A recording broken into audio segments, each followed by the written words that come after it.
Jemaat yang Tuhan Yesus Kristus kasihi, bagian firman Tuhan yang menjadi nats perenungan bagi saudara dan saya ada pada ayat yang ke-11 dan ayat yang ke-34. Ayat 11 yang bilang begini, carilah Tuhan dan kekuatannya, carilah wajahnya selalu. Ayat 34, bersyukurlah kepada Tuhan sebab Ia baik, bahwasanya untuk selama-lamanya kasih setianya. Berdasarkan nats perenungan pada ayat 11 dan ayat 34, maka saya memberikan sebuah tema kecil dalam perayaan Injil masuk di kampung Paradoi yang ke-93 tahun ini, dengan tema carilah wajah Tuhan dan kehendaknya, maka masa depanmu akan dijaminkan. Sekali lagi, carilah Tuhan, carilah wajah Tuhan dan kehendaknya, maka masa depanmu akan dijaminkan. Shalom. Shalom. Ada sukacita? Amin. Karena hari ini sebagai orang-orang Buyui Paradoi, kita sangat bersyukur dan berterima kasih kepada Tuhan oleh karena kasih dan rahmat-Nya yang begitu besar, sehingga Injil telah ada di atas negeri ini, di atas kampung Buyui Paradoi dalam usia yang ke-93 tahun. Jemaat yang Tuhan Yesus Kristus kasihi, kalau kita membaca bagian firman Tuhan ini pada ayat yang ke-7, Daud memberikan perintah kepada Asaf bersama dengan saudara-saudaranya. Siapa itu Asaf? Asaf adalah kepala pemimpin pujian di dalam rumah Tuhan, dan dia juga bersama dengan saudara-saudaranya ini berasal dari keturunan Lewi. Maka mereka adalah para imam yang bekerja di dalam rumah Tuhan atau di dalam kemah Tuhan. Kenapa Daud memberikan perintah kepada mereka untuk memuji dan menyembah Tuhan? Karena ada sesuatu yang besar. Sesuatu yang besar itu dirasakan oleh Daud, tetapi tidak hanya Daud, tapi juga para imam-imam itu dan umat Tuhan. Dan rasa itu adalah rasa kebahagiaan dan sukacita. Kenapa Daud bersama dengan para imam-imam, para hamba-hamba Tuhan? Mereka mengalami sukacita, mereka mengalami kebahagiaan yang begitu luar biasa. Karena kalau kita baca dalam pasal 15 ayat 29 di sana, pasal 16 ayat 1 di sana dikatakan bahwa tabut perjanjian dibawa masuk ke dalam kemah Tuhan. Oleh karena tabut Tuhan itu dibawa masuk ke dalam kemah Tuhan, maka betapa sukacitanya Daud. Sehingga kalau dikatakan dalam pasal 15 ayat 29, di sana dikatakan bahwa Daud menari dengan bersukaria atas perkara besar yang Tuhan kerjakan dalam perjalanan kehidupan Daud, dalam kehidupan umat Israel. Dan itu adalah puncak ketika tabut perjanjian dibawa masuk ke dalam kemah Tuhan. Tapi kalau kita baca dalam bagian ini, maka pada ayat-ayat 12 sampai ayat 19 di sana, itu sedang mengatakan kepada saudara dan saya, bagaimana sukacita kebahagiaan yang dialami oleh Daud oleh karena perkara-perkara besar, perbuatan-perbuatan hebat, mujizat-mujizat yang Tuhan kerjakan dalam perjalanan kehidupan Daud, yang Tuhan kerjakan dalam perjalanan kehidupan umat Israel. Sehingga kalau kita lihat pada ayat yang ke-12, dia bilang begini, ingatlah perbuatan-perbuatan ajaib yang dilakukannya, mujizat-mujizatnya, dan penghukuman-penghukuman yang diucapkan. Hai anak cucu Israel hambanya, hai anak-anak Yakub orang-orang pilihannya, di seluruh bumi berlaku penghukuman. Terus ayatnya yang ke-15 hingga ayatnya yang ke-19, Daud dan para imam itu, tetapi juga umat Tuhan mau memberikan kesaksian bahwa betapa hebat, betapa baiknya Tuhan Allah dalam perjalanan kehidupan mereka. Itu boleh mereka saksikan dalam perkara-perkara besar, dalam mujizat-mujizat besar yang Tuhan nyatakan di tengah-tengah perjalanan kehidupan bangsa ini. Maka dengar baik-baik, Israel dikatakan adalah bangsa yang tegar tengkuk. Kenapa Israel dikatakan bangsa yang tegar tengkuk? Tegar tengkuk itu artinya melihat perkara-perkara besar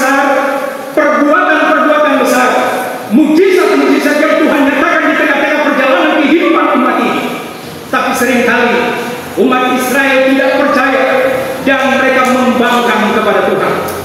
Maka ada pertanyaannya begini, lalu kenapa Tuhan tidak membuang mereka? Lalu kenapa Tuhan tidak melepaskan mereka? Saya mau bilang, bukan Israel yang mencari dan memilih, bukan saudara dan saya yang memilih dan mencari Allah, tetapi Allah yang memilih saudara dan saya. Allah yang memilih Israel untuk diselamatkan oleh Tuhan. Kenapa? Karena Israel, saudara dan saya adalah orang-orang yang berharga di mata Tuhan. Kenapa saudara dan saya berharga di mata Tuhan? Karena saudara dan saya, kita diciptakan menurut gambar dan serupa Allah. Maka lihat, waktu saudara dan saya diciptakan menurut gambar dan rupa, betapa cinta Tuhan, betapa kasih Tuhan itu begitu hebat dalam seluruh perjalanan hidup saudara dan saya. Maka kalau kita tidak menangkap cinta kasih Tuhan yang begitu besar, begitu hebat dalam hidup dan kehidupan saudara dan saya, maka saya mau bilang bahwa kita adalah orang-orang yang paling malang dalam hidup ini. Karena cinta Tuhan begitu dahsyat dan begitu hebat dalam seluruh perjalanan kehidupan saudara dan saya. Maka kita diingatkan dalam kitab Kejadian, ketika manusia itu jatuh dalam dosa, apa yang terjadi ketika Adam dan Hawa makan buah terlarang itu? Mereka menjadi telanjang, mereka berdosa dan mereka sembunyi. Alkitab tidak mengatakan begini. Adam dan Hawa itu kemudian datang dan melapor. Lapor Tuhan Allah, kami sudah berdosa oleh karena kami makan buah yang engkau larang. Sekarang kami menjadi telanjang dan kami bersembunyi Tuhan. Oleh karena itu kami lapor. Tidak. Alkitab mencatat dengan jelas, setelah Adam dan Hawa makan buah terlarang, mereka berdosa telanjang dan mereka bersembunyi. Maka Allah yang mengambil inisiatif untuk datang mencari dan menyelamatkan manusia itu. Dengan dia berkata, Adam, di mana itu? Itu sedang memperlihatkan saudara dan saya betapa cinta kasih Allah begitu luar biasa dalam hidup saudara dan saya. Israel tidak setia, saudara dan saya tidak setia, tetapi Allah setia. Saudara dan saya ingkar janji, Israel ingkar janji kepada Allah, tetapi Allah tidak pernah ingkar janji dalam hidup dan kehidupan saudara dan saya. Karena dia sangat mengasihi, dia sangat mencintai saudara dan saya.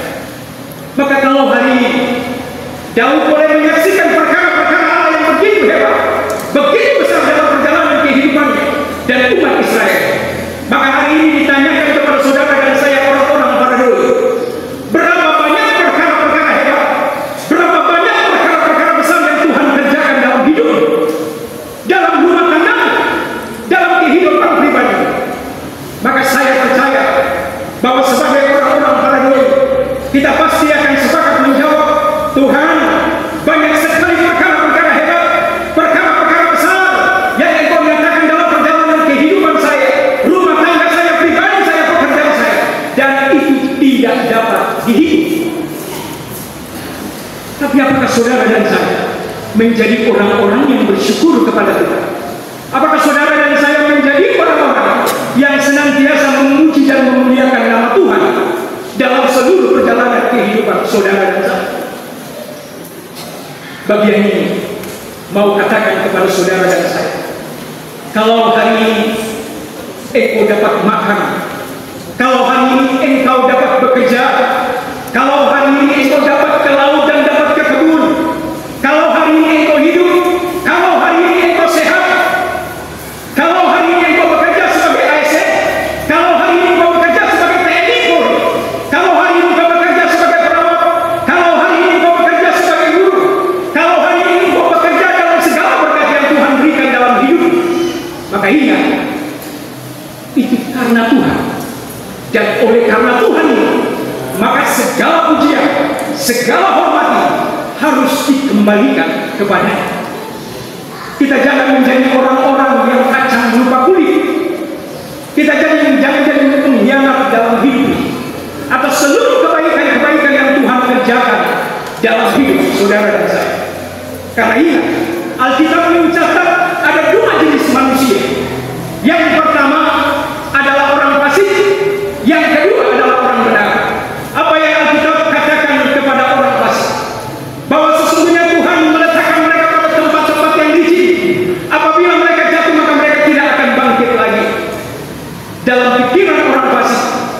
kalau hari ini saya sehat, kalau hari ini saya kuat, kalau hari ini saya dapat ke laut, kalau hari ini saya dapat ke kebun, kalau hari ini saya dapat bekerja di kantor, kalau hari ini saya dapat sekolah, itu karena kepintaran saya, itu karena kekuatan saya, itu karena kebolehan saya. Itu cara berpikir orang fasik. Lalu bagaimana dengan orang benar? Orang benar itu, firman Tuhan bilang bahwa ketika mereka jatuh tidak sampai tergeletak, karena ada tangan Tuhan yang akan mengangkat mereka, membangunkan mereka, sehingga mereka melanjutkan perjalanan menuju titik kemenangan ini. Kenapa? Karena ada Tuhan yang selalu bersama-sama dengan mereka. Pada ayat yang ke-11, mari kita perhatikan Alkitab kita. Dia bilang begini. Mari kita baca sama-sama. 1, 2, 3. Carilah Tuhan dan kekuatannya. Carilah wajah. Iya. Dari ayat yang ke-11 ini mau mengatakan kepada saudara dan saya bahwa orang-orang yang mencari wajah Tuhan, mereka yang mencari kehendak Tuhan, mereka akan hidup dalam dua hal penting. Yang pertama yang dikatakan pada ayat yang ke-8, bahwa orang-orang yang mencari wajah Tuhan dan kehendak Tuhan, mereka senantiasa ada dalam hidup mengucap syukur kepada Tuhan. Dan yang kedua, orang-orang yang mencari wajah Tuhan dan kehendaknya, mereka akan selalu memuji Tuhan, memuliakan nama Tuhan dalam seluruh kehidupan mereka. Saya tidak bilang begini, waktu saudara dan saya mencari wajah Tuhan dan kehendaknya, hidup saudara dan saya akan seperti jalan tol. Tuhan tidak pernah berjanji bagi saudara dan saya, hei Riki, hai Yohanes, Markus, Marta, Maria, waktu engkau mencari wajah Tuhan dan kehendaknya, maka hidupmu akan baik-baik saja, hidupmu akan lancar-lancar saja, hidupmu akan aman dan tenang. Tidak, Tuhan tidak berjanji demikian. Tapi yang Tuhan janjikan dalam seluruh perjalanan kehidupan saudara dan saya, ketika saudara dan saya ada dalam badai-badai hidup, ada dalam tantangan-tantangan hidup, maka Tuhan berjanji Dia akan memberikan kekuatan dan pertolongannya kepada saudara dan saya. Saya mau bilang begini, paling tidak ada satu hari sial atau satu hari kemalangan dalam hidup saudara dan saya. Ternyata kalau kita baca pada Mazmur 34 ayat 20, ternyata bukan hanya satu hari sial atau satu hari kemalangan dalam hidup saudara dan saya. Firman Tuhan bilang begini, kemalangan orang benar banyak, tetapi Tuhan akan melepaskan dia dari semuanya ini. Ini sesuatu yang luar biasa dari kebenaran firman Tuhan ini. Bagian firman Tuhan ini mau katakan kepada saudara dan saya bahwa setiap saudara dan saya yang mencari wajah Tuhan dan kehendaknya, saudara dan saya tidak perlu khawatir tentang hidup ini. Saudara dan saya tidak perlu khawatir tentang masa depan ini, karena dari bagian Mazmur 34 ayat 20 ini mau katakan kepada saudara dan saya, dalam seluruh perjalanan hidup saudara dan saya, ketika ada 100 hari sial, ketika ada 100 hari kemalangan itu dalam hidup saudara dan saya, Tuhan berjanji bahwa Dia akan melepaskan saudara dan saya dari semuanya ini. Tuhan tidak bilang waktu hari sial itu datang dalam hidup saudara dan saya, maka setengahnya saja akan dilepaskan dan setengahnya lagi engkau jalani dalam hidupmu. Tidak. Ketika ada 100 hari sial, 100 hari kemalangan itu dalam hidup saudara dan saya, Tuhan berjanji semuanya, itu akan dilepaskan dari dalam hidup saudara dan saya. Maka kita menjadi orang-orang yang bersyukur atas kasih dan kebaikan Tuhan dalam seluruh perjalanan kehidupan saudara dan saya. Jemaat yang Tuhan Yesus Kristus kasihi, mari kembali kita lihat Alkitab kita dalam ayat yang ke-19 hingga ayat yang ke-22. Dia bilang begini, ketika jumlah mereka tidak seberapa sedikit saja, dan mereka orang asing di sana dan mengembara dari bangsa yang satu ke bangsa yang lain, dan dari kerajaan yang satu ke suku bangsa yang lain, Ia tidak membiarkan siapapun memeras mereka. Dihukumnya raja-raja oleh karena mereka. Jangan mengusik orang-orang yang kurapi, dan jangan berbuat jahat terhadap nabi-nabi. Siapa yang dimaksud oleh kebenaran firman Tuhan dari ayat 19 hingga ayat 22? Maka itu berbicara tentang seorang hamba setia, hamba Tuhan yang setia, yaitu Abraham. Apa yang dilakukan oleh Abraham? Maka pada waktu itu, dalam Kejadian pasal 12, ada musim kelaparan yang begitu hebat, dan saat itu Abraham ada di Mesir. Ketika Abraham ada di Mesir, Raja Firaun melihat bahwa istri daripada Abraham yaitu Sarai begitu cantik, dan itu memikat hatinya, dan dia berencana untuk mengambil Sarai sebagai istrinya. Tapi waktu ketika niat itu akan dilakukan, maka Tuhan berbicara, Tuhan mendatangkan tulah itu kepada Firaun. Tuhan mau bilang begini dalam bahasa yang sederhana, yo, kau ambil dia, tetapi kau siap mati. Kenapa? Tuhan membela Abraham dengan begitu hebat. Karena bagian firman Tuhan katakan kepada saudara dan saya, waktu firman Allah berkata kepada Abraham, hei Abraham, keluarlah dari negerimu, dari sanak saudaramu, dari rumah bapamu, pergilah ke negeri yang akan kutunjukkan kepadamu. Abraham tidak berbantah dengan Tuhan. Abraham tidak mempertanyakan Tuhan. Bisa saja dalam kemanusiaan Abraham bertanya kepada Tuhan, Tuhan, apakah di negeri yang baru ini hidup saya akan berhasil, rumah tangga saya akan berhasil, janji yang Engkau berikan bagi saya itu Tuhan, apa digenapi di sana? Tidak. Alkitab tidak mengatakan demikian. Tapi waktu perintah itu datang kepada Abraham, maka Alkitab mencatat bahwa Abraham melakukan apa yang Tuhan perintahkan kepadanya itu dengan setia. Maka kita sedang menjumpai ternyata bahwa ada sinkron, ada korelasi antara orang-orang yang mencari wajah Tuhan dengan orang-orang yang hidup dalam takut akan Tuhan. Makanya Mazmur 25 ayat 14 dia bilang, Tuhan bergaul karib dengan orang-orang yang takut akan Dia, dan perjanjiannya diberitahukannya kepada mereka. Maka orang yang mencari wajah Tuhan adalah orang-orang yang hidup dalam takut akan Tuhan. Orang-orang yang hidup dalam takut akan Tuhan itu, mereka tidak perlu khawatir tentang masa depan mereka, karena masa depan itu akan dijaminkan oleh Tuhan dalam perjalanan kehidupan mereka. Maka hari ini sebagai warga negara Indonesia, bahwa pemerintah Republik Indonesia sementara sedang melakukan efisiensi yang besar-besaran, ada penghematan terjadi di mana-mana.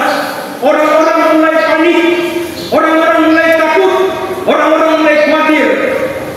Minta maaf, para ASN mereka sudah berpikir, aduh, tadinya mereka sudah menyusun rencana seperti ini, akan jadinya seperti ini. Tetapi ketika pemerintah Indonesia melakukan, Presiden Prabowo melakukan efisiensi yang begitu besar, maka orang-orang mulai panik. Oleh karena kepanikan itu, kalau kita baca di Instagram, tapi juga di Twitter, ada tagar yang bunyinya Indonesia gelap. Yuk kabur aja dulu. Anak-anak muda mereka berbondong-bondong ke luar negeri karena mereka takut terjadi pemutusan hubungan kerja. Mereka takut bahwa tidak mendapat lapangan pekerjaan. Oleh karena itu mereka berbondong-bondong ke luar negeri. Bagian ini sedang memperlihatkan saudara dan saya, situasi yang menakutkan terjadi atas bangsa ini, terjadi atas perjalanan kehidupan masa depan saudara dan saya. Tapi hari ini kita dijaminkan oleh firman Tuhan. Firman Tuhan memberikan saudara dan saya sebuah garansi. Di sekitarmu boleh gelap, tapi orang-orang yang mencari wajah Tuhan, yang mencari kehendak Tuhan itu dalam hidup dan kehidupannya, keadaan di sekitarnya boleh gelap, tapi saudara dan saya akan tetap dalam terang Tuhan. Amin. Maka jemaat yang Tuhan Yesus Kristus kasih, hari ini saudara dan saya sebagai orang-orang milik kepunyaan Tuhan yang ada di kampung Buyui Parado, Injil telah diletakkan dan ditaruh di atas tanah ini selama 93 tahun. Maka hari ini seperti Daud, harusnya kita menjadi orang-orang yang bersyukur dalam hidup dan kehidupan saudara dan saya. Dan rasa syukur itu harus diterjemahkan dalam perjalanan kehidupan saudara dan saya. Harus saudara dan saya orang-orang yang mencari kehendak Tuhan dalam hidup dan kehidupan saudara dan saya. Karena hari ini keselamatan yang Tuhan berikan dalam perjalanan kehidupan saudara dan saya itu tidak dapat dibayar oleh apapun. Tapi mari kita menjadi orang-orang yang tahu berterima kasih kepada Tuhan atas segala kasih dan kebaikan Tuhan dalam hidup saudara dan saya. Kita menerjemahkan kasih kebaikan Tuhan melalui pelayanan kita, melalui doa kita, melalui ibadah kita, melalui hal-hal baik yang Tuhan perintahkan dalam perjalanan hidup saudara dan saya. Harusnya hari ini gereja ini saya pilih harusnya penuh dengan orang-orang paradoi. Tapi hari ini kita tidak berjumpa dengan hal itu.